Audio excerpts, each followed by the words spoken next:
সপোনত মাছ দেখাটো ভাল নে বেয়া? জানক ই কিহৰ ইংগিত দিয়ে?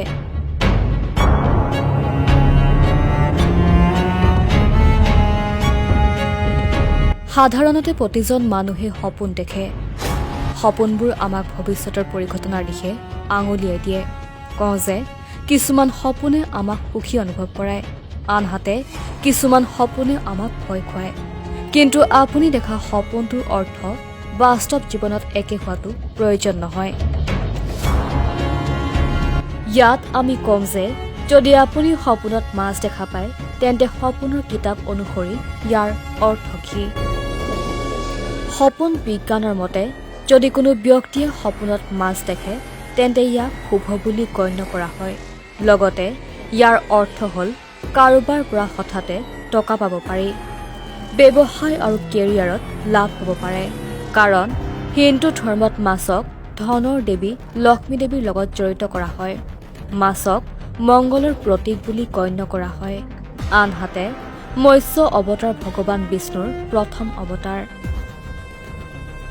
যদি কোনো মানুহে সপোনত বগা ৰঙৰ মাছ দেখা পায়, তেন্তে সেয়া শুভ লক্ষণ।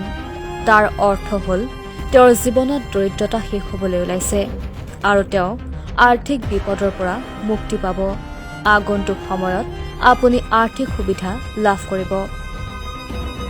যদি কোনো ব্যক্তিয়ে সপোনত ৰঙীন মাছ দেখে, তেন্তে তাৰ অৰ্থ হ'ল তেওঁৰ জীৱনত চলি থকা সকলো বিপদ সোনকালে শেষ হ'বলৈ গৈ আছে। ৰঙীন মাছ আপোনাৰ জীৱনত নতুন ৰং আহিব বুলি লক্ষণ।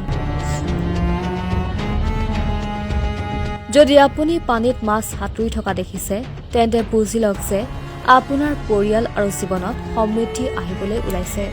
যদি আপুনি সপোনত মাছক খাদ্য খুৱাই থকা দেখিছে, তেন্তে এয়াও এক শুভ লক্ষণ। কোনোবাই যদি সপোনত এজন ব্যক্তিক মাছ কাটি থকা দেখিছে, তেন্তে তাৰ অৰ্থ হ'ল আপুনি আৰ্থিক ক্ষতিৰ সন্মুখীন হ'বলৈ গৈ আছে।